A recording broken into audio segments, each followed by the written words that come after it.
이번 시간은 222번부터 시작하도록 하겠습니다. 이 글자는요, 역시 위에 예가 있으면요, 집과 관련되어 있고요. 자, 뜻은 나무와 관련되어 있는 겁니다. 이거는 뭐냐면 이제 상상자라고 하는데요. 이 상이라는 것은 뭐냐 하게 되면요, 그 물건을 얹을 수 있도록 만든 받침대 개념이라고 보면 돼요.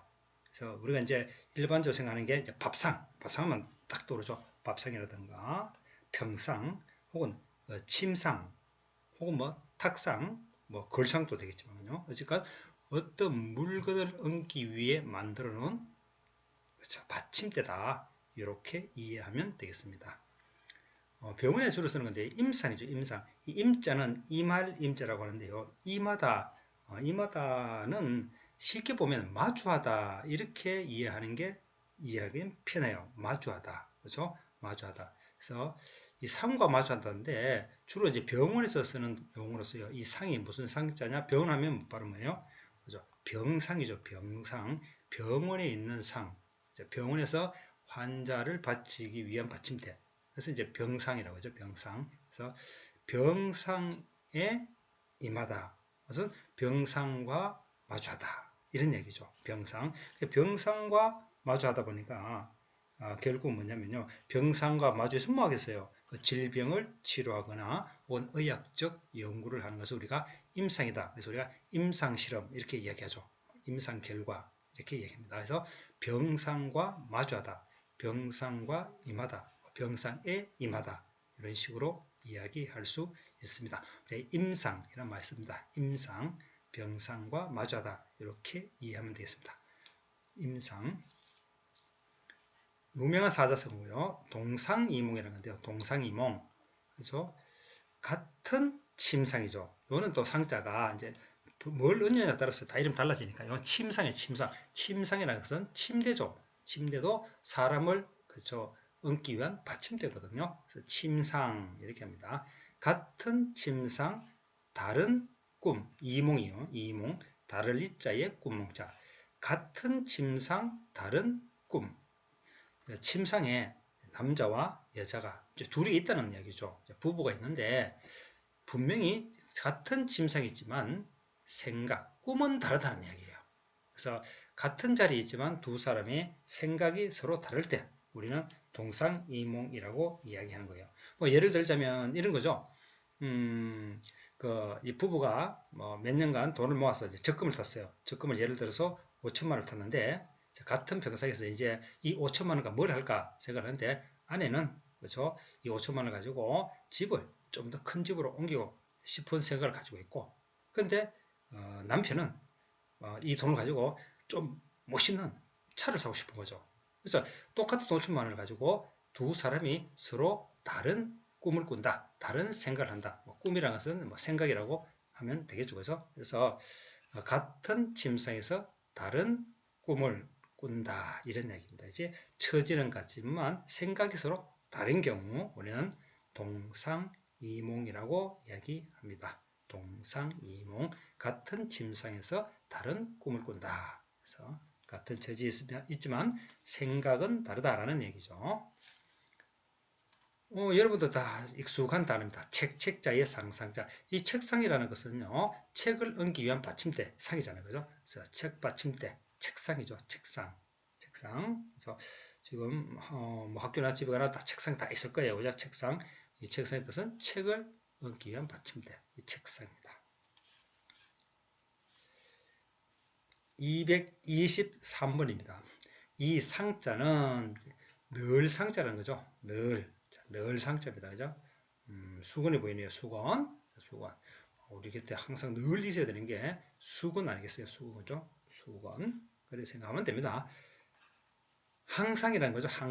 항상이라는 말을 많이 쓰잖아요. 그죠? 항상이라는 말을 많이 쓰는데 항상이라는 단어는 항자 역시 늘 항자입니다. 늘 항자. 그리고 상자도 늘 상자를 써서 항상 그래서 늘 그렇죠? 늘 이렇게 늘이라는 뜻이죠. 항상.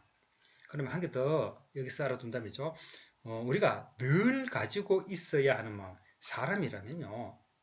늘 가지고 있어야 하는 마음. 그걸 뭐라고 하겠어요? 바로 늘 가지고 있어야 하는 마음, 바로 마음심자를 쓰면 항심이라는 게 있어요. 항심. 여기에 마음심자를 쓰면 항심이라는 그죠? 단어가 맹정한 말인데 그죠? 사람이라면 늘 가지고 있어야 하는 마음, 도덕적인 마음 이런 것을 우리는 항심이라고 이해해요. 참고로 알아두시고 항자가 그렇게 쓴다는 이야기죠. 그래서 항상 혹은 항상은요. 늘 항자에 늘 상자를 써서 늘이라는 뜻입니다. 늘 상자에 알식자, 그죠? 늘 알아야 할 사실이죠. 항상 알고 있어야 할 사실. 늘 일상생활에서 늘 알고 있어야 할 사실. 그래서 늘 상자에 알식자. 그래서 늘 항상 알아야 하는 것. 이게 상식이죠. 여러분은 이제 수능 이제 준비들을 하다 보니까죠. 이 상식을 조금 소리하는 경향이 있어요. 그렇죠? 그러니까 틈틈이 이제 수능 공부 틈틈이 이런 상식의 폭도 넓혀주는 것이 필요하다고 생각해요. 그래서 늘 알아야 할 것. 이게 상식이거든요. 세상을 나중에는 가면 어른이 되면요. 사실 우리가 교과서에 있는 지식보다는요. 어떤 상식의 힘으로 살아간다 해도 과언은 아니거든요. 그죠? 그래서 지금부터라도 틈틈이 이 상식의 폭도 넓히는 것이 필요하지 않겠느냐. 이렇게 생각합니다. 늘 상자에 알식자, 늘 알아야 할 것. 자, 어려운 거 없죠? 그죠? 인지상정. 그죠? 인지상정. 자, 이건 앞에 말과 뒤에 말을 연결해 주는 거고요. 늘 상자에 정자 기억나죠? 그렇게 강조했는데, 그래서 이 정자가 나오면 정정자라고 하지 말고 마음이라고 해석하라고 그렇게 강조했는데도, 그죠? 아직도 정정, 그렇죠? 초코파이 정자로 알고 있는 학생들이 많이 있어요. 그죠? 이 정자는 나오면 거의 90%가 마음입니다. 마음. 그러면 상정이니까 늘 가지고 있는 마음. 인지가 붙었잖아요. 그러면 어떻게 한다? 사람이 늘 가지고 있는 마음. 사람이라면 늘 가지고 있는 마음. 사람이 늘 가지고 있는 마음. 사람은 마음속에 늘 가지고 있는 거. 그죠? 사람이 늘 가지고 있는 마음이 인지상정이에요. 뭐 이런 거잖아요. 그죠? 불쌍한 사람을 봤어요. 그러면 도와주고 싶은 것이 인지상정이죠. 여러분 그렇지 않나요? 그죠? 불쌍한 사람이 있으면 도와주고 싶은, 어려운 사람이 있으면 도와주고 싶은 게 인지상정이죠. 사람이 늘 가지고 있는 마음을 인지상정이라고 합니다. 야, 상자 또 나오는데요. 이 상자, 코끼리 상자라고 했죠. 자, 코끼리 상자인데, 코끼리 상자라고 했는데죠. 상자. 이 상자는, 그죠? 앞에서 듣다시피, 이 코끼리 상자하고 모양 상자. 그죠? 모양 상자하고 의미 같죠? 또 생긴 것도 비슷하게 생겼어요. 여기 사람 인자를 붙이면은 모양 상자가 되잖아요. 그래서 요 코끼리 상자는 코끼리라는 뜻으로도 쓰지만 모양 상자와 의미 같기 때문에 모양이라는 뜻으로도 쓴다라고 했죠. 항상 모양은 아니에요. 코끼리로도 쓰고 모양이라는 뜻으로도 쓴다는 얘기입니다. 우리가 추상이라는 단어인데요. 추상. 이 추자는 왼쪽에 이제 손 숫자가 이제 뜻이 되겠죠. 손 숫자가 뜻이 됩니다. 손. 그러면 야, 추자가 뭐냐? 손으로 이제 뭘 하냐? 쉽게 생각해서 자, 이게 그죠? 이거를 이제 말미암을 유자로 하는데요. 그냥 제자 원리 무시하고 글자 보면요. 밭전자잖아요. 밭전자 그죠? 밭전자. 밑에가 밭전자고 위에 짝대기 있는 거. 그냥 밭 위에 있는 풀이라 생각하세요. 뭐 글자는 그냥 우리가 원하는 것은 이 글자를 이해하는 거니까 이 밭 위에 난 풀. 손으로 어떻게 해야 되겠어요? 뽑아버려야죠. 그렇게 글자를 이해해도 돼요. 그죠? 그래서 이게 뽑을 추자로 합니다. 뽑다. 뽑을 추. 뽑을 추. 우리가 액기스를 추출해내다 할 때 쓰는 추자가 야예요. 뽑을 추. 그래서 추상이다. 추상이라는 거죠. 그럼 뭐야? 모양을 뽑다라는 거죠. 모양을 뽑다. 어때요? 모양을 뽑는다. 그러면 우리가 밭에 난 풀을 뽑으면 어때요? 풀을 없애는 거죠. 풀을 뽑는다는 풀을 없애버린다는 거예요. 풀이 없다는 얘기죠. 뽑아버렸으니까. 없앤다는 얘기입니다. 그래서 모양을 없앤다는 얘기예요. 추상적이라는 거죠. 모양을 없앤다는 얘기예요.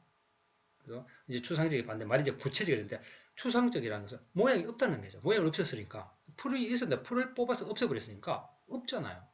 그래서 모양을 뽑다. 그래서 모양을 없애버린다는 얘기죠. 그러니까 네가 말하는 게 너무 추상적이다. 모양이 없다는 얘기예요. 모양 뽑아버렸으니까 모양이 없다. 이런 개념이 되는 거죠. 그래서 추상적이다. 추상적이다. 모양을 뽑다. 그래서 모양을 없애다 이런 얘기입니다. 225번. 이 상자죠. 우리 상자 하면 일반적으로 쓰는 게 이제 모양 상자 이해합니다. 그래서 이 상자가 원래 모양 상자인데 실제로 이 모양 상자가 이렇게 좀 그러니까 글자가 그러니까 보편화되지 않았다 할까요? 원래 모양 상자인데 뜻이 예 글자는 줄어 쓰이지 않고 예와 음이 비슷한 상자들이 이 글자의 뜻으로 많이 쓰여요. 아까 봤다시피 그렇죠. 바로 코끼리 상자가 그렇고 저번 시간에 봤죠, 그죠? 그 서로 상자가 또 그렇고요. 그러나 얘가 오리지널입니다. 오리지널 상자예요. 그래서 모양 상자가 되겠습니다. 모양 상자 들어가는 거 한번 보도록 하죠, 그죠?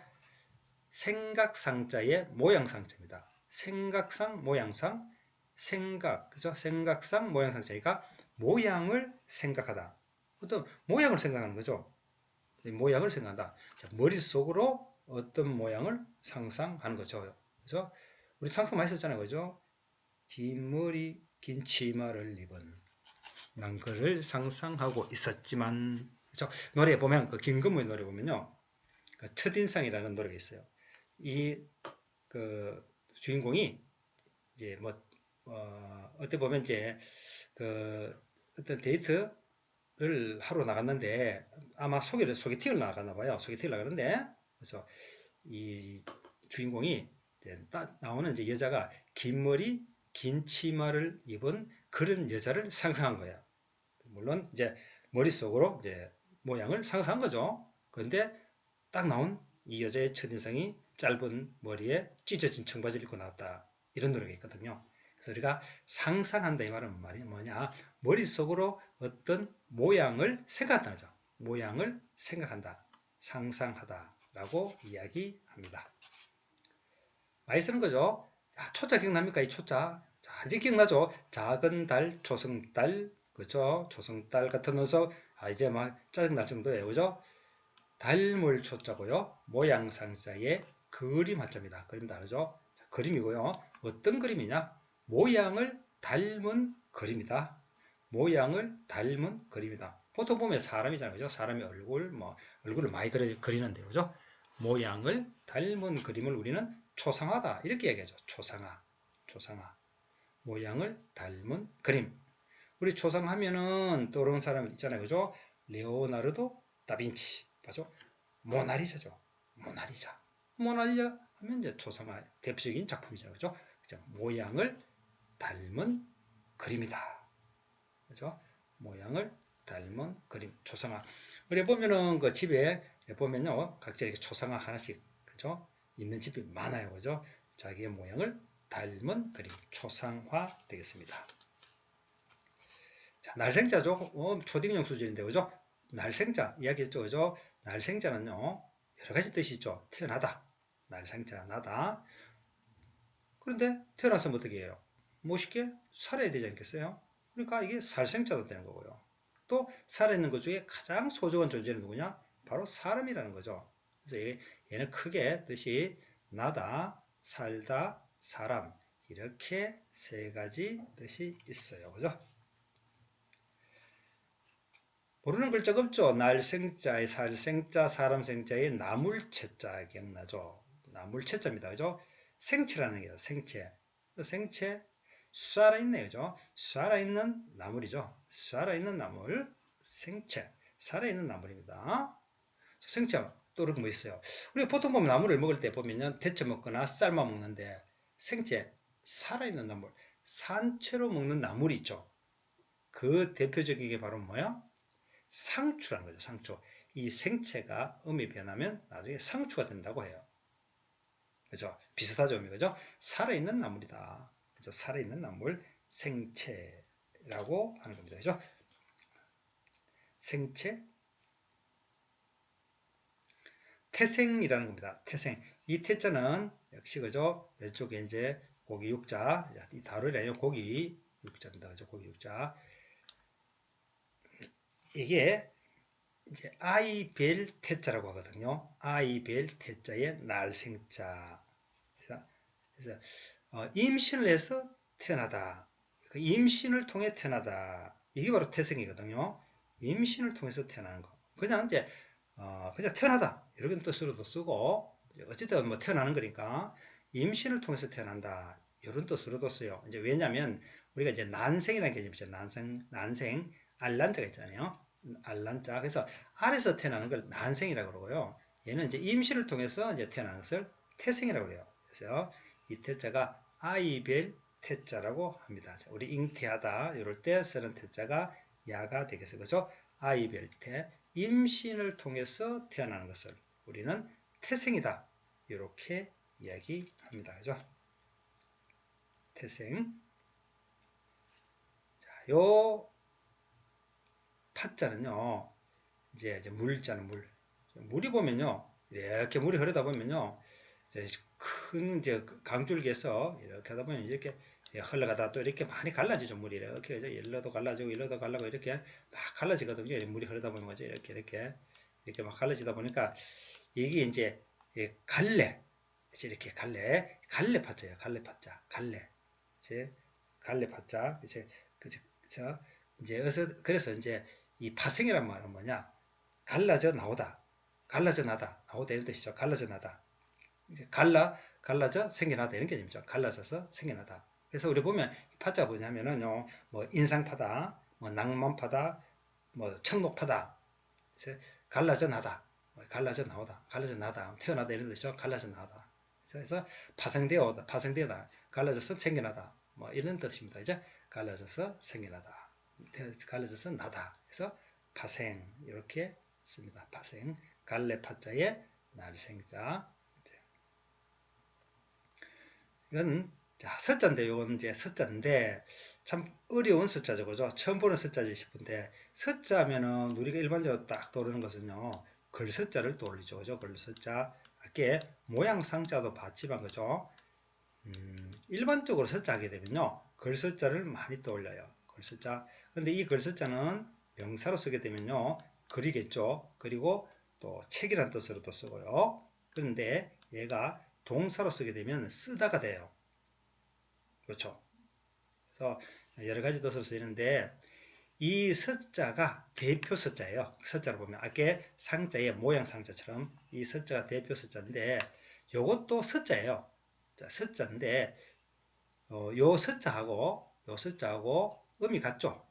음이 같다 보니까 요게 요 뜻으로도 써요. 요 뜻, 글숫자의 뜻으로도 쓴다는 얘기죠. 그래서 글숫자 중에서 이제 동사 쓰임, 글숫자의 동사 쓰임 뭐요? 이제 쓰다죠. 쓰다. 쓸 숫자로 쓴다는 거죠. 왜냐하면 음이 같기 때문에 그렇습니다. 그래서 이게 숫자인데 그냥 쓸 숫자다, 쓰다, 어떤 걸 쓰다, 쓸 숫자다 이렇게 생각하면 되겠어요. 쓸 숫자다.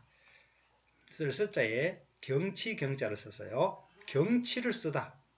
문학 작품 중에서 경치를 쓴 것을 우리는 서경이다, 그렇게 된 것을 서경적이다, 이렇게 하는데요. 쓰다, 그렇죠? 경치경, 경치를 쓰다, 서경이 되고요. 서경, 서경적인 작품을 골라라 하면은 그 유명한 정철의 관동별곡이라고 하죠, 그죠? 보면 이제 금강산이죠. 금강산하고 그 동해 아름다운 자연경치를 써놓은 거, 이제 관동별곡, 경치를 썼기 때문에 우리는 서경이다, 서경적이다 이렇게 이야기를 하는 겁니다. 경치, 경자죠. 경치. 자, 마찬가지로 쓸 숫자에 일사자죠. 일사자니까 사실을 썼답니다. 사실을. 어떤 역사적인 사실, 혹은 신화 이런 것들이죠. 역사적 사실이나 신화 등을 쓴 것을 우리는 서사적이다. 유명한 일리아드의 오디세이아. 그렇죠? 우리나라에는 유명했죠. 고구려의 건국신화죠. 이규보의 동명왕편. 이런 것들은요, 다 이제 역사적 사건의 신화를 다룬 거죠. 어떤 사실을 썼다. 사실을 썼다 해서 서사다 이렇게 하죠. 이해를 썼다. 어떤 일이냐? 사실이죠, 사실. 그래서 어떤 사실, 역사적 사실, 신화적 사실 이런 것을 썼다. 해서는 서사라고 얘기합니다. 서사. 또 많이 쓰는 게 서적이죠. 정자, 저번 시간에 되겠지만 정자가 나오면요, 마음이라 해석해라.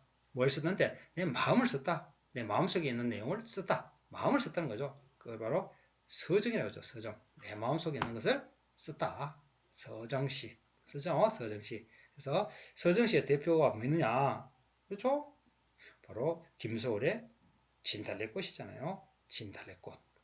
나보기가 역겨워 가실 때는 말없이 꼬이분에 들여오다. 그래서 서정적이다. 내 마음을 썼다. 이거 바로 서정이라고 합니다.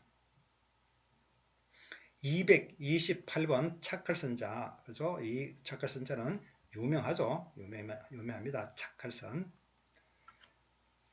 윗선이죠. 이 윗자는 저 교과서에서 한번 나왔는데죠. 거짓 윗자입니다. 진위할 때, 참과 거짓할 때 거짓 윗자고 착할선자죠. 거짓 착함이죠. 착하기 착한데 거짓으로 착한 척하는 거. 그걸 윗선이라고 하죠. 윗선. 거짓 착함. 거짓 착함. 윗선 하면은 이제 우리 일반적으로 생각하는 게 이제 악어의 눈물을 이제 예로 많이 들죠. 악어의 눈물. 악어가 동물을 잡아먹거든요. 눈물을 흘린다고 하죠. 그래서 사람들은 이제 그걸 윗선이다. 악어의 눈물은 윗선이다. 라고 얘기하는데요. 실제로 악어가 슬퍼서 눈물을 흘리는 게 아니고 먹이를 삼키다 보면요. 눈물샘을 건드려서 자연 발생적으로 눈물이 흐른다고 해요. 그러나 이제 사람 입장에서 보면 그렇죠? 동물 잡아먹을 때 눈물을 흘리니까 그렇죠? 착하다라고 하는데 그건 거짓 윗선이다. 가짜 윗선. 가짜세죠. 거짓으로 착한 척하다. 거짓으로 착한 척하는 것을 윗선이다. 이렇게 이야기합니다. 선남선녀라는 거죠. 선남선녀. 착할 선자의 남자고 착할 선자의 여자. 그죠? 그래서 착한 남자, 착한 여자. 그래서 이 동양은 보면요. 특히 우리나라는 이 사람 태어날 때 착한 모습을 가지고 태어난다고 얘기하죠. 착한 남자, 착한 여자. 그래서 보통 사람, 평범한 사람들을 우리는 선남, 선녀라고 이야기합니다. 왜냐하면 우리는 모두 착한 마음을 가지고 태어났기 때문이죠. 착한 남자, 착한 여자. 그냥 보통 평범한 사람 이런 뜻이라고 합니다. 229번입니다. 먼저 선자죠. 먼저 선자. 유명한 선자고요. 선음적이다. 그죠? 먼저 선자. 먼저 선자. 흠자는 기억납니까? 격글 흠자입니다. 격다. 우리 그 경자 있죠. 경자. 책경자가 극격글 경자라고 했는데요. 이 책경자가 격다라는 뜻도 있고요. 요 흠자와 붙어서 경험이라는 단어가 되는 거거든요. 경험. 그래서 경험, 이 흠자는 격글 흠자인데 경험의 준말로 보면 이야기가 쉬워요. 그래서 경험, 먼저, 경험보다 먼저, 뭐 이렇게 해도 되는데 요거는요, 명사, 먼저 선자를 동사로 보게 되면요. 먼저니까 앞서다 이렇게 돼요. 앞서다. 경험보다 앞서다. 이렇게 되는 겁니다. 여기서 선자는 동사로 해석해 주는 게 이해하기가 좋아요. 이거는 적자는 전비사이기 때문에 그래서 선음은 뭐냐? 경험보다 앞서다. 이 경험보다 앞서다 이 말은 뭐냐? 우리가 보통 보면은 경험을 통해서 많은 것을 알게 되는데 얘는 경험을 하지 않아도 안다는 거죠. 예를 들자면 이런 거죠. 우리 배가 고프면요 밥을 먹는 거죠. 목이 마르면 물을 먹는 건. 이거는 어떻게 보면은 경험보다는 거죠. 어때 본능 쪽에 경험하지 않아도 아는 거, 경험보다 앞서는 거 이런 것들을 우리는 선험이다 이렇게 얘기합니다. 선험적, 선험적이죠, 그죠? 선험적. 그래서 경험보다 앞서다 이런 말이에요. 경험보다 앞서다. 특히 한시 같은 거를 쓸 때 보면은 이 방식을 많이 쓰는데, 그죠? 선경후적이다. 선경후적. 모르는 거 없죠? 뭐냐?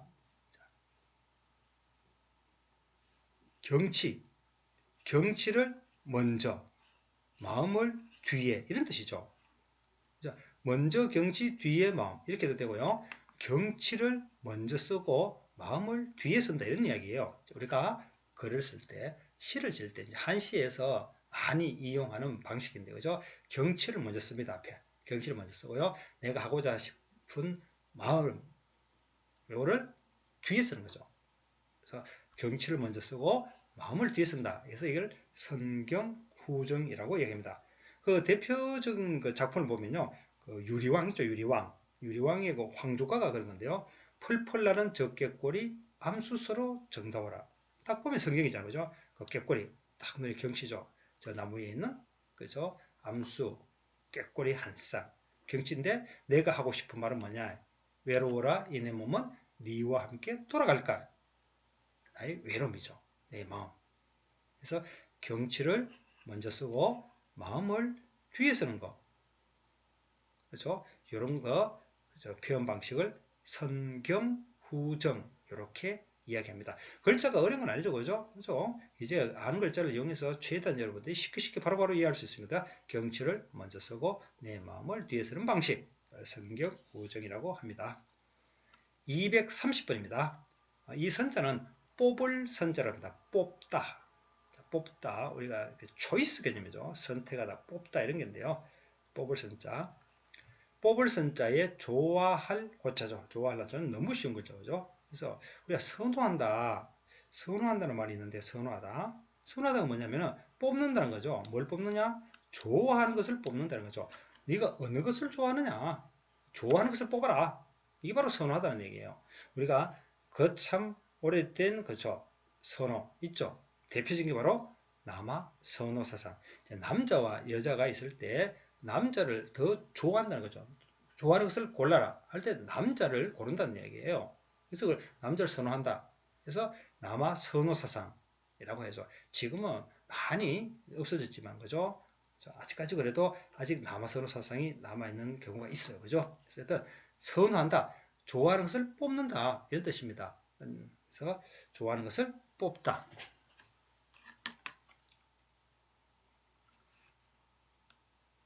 선민사상, 사상은 이제 생각이라는 뜻이고요. 선민사상인데, 선민, 진짜 뽑을 선자죠. 자, 뽑힌 백성이다. 자, 뽑힌 백성. 자, 뽑는다. 물론요, 피동으로 할 수 있다. 뽑는 백성, 말이 안 되죠. 백성을 뽑다? 이런 말이 안 돼요. 뽑힌 백성인데요. 뽑힌 하니까 또 잘 이해가 또 어감이 좀 그래서 그냥 줄임말을 보면 이제 뽑는다, 뽑는다와 뜻이 같은 말, 선자와 뜻이 같은 말이 바로 택자죠. 선택. 이제 가릴 택자인데 그 가리도 역시 뽑는다는 거거든요. 뽑을 선, 뽑을 택에서 선택의 준말로 보면 이해하기가 쉽죠. 그럼 뭐냐? 선민은 바로 뭐냐?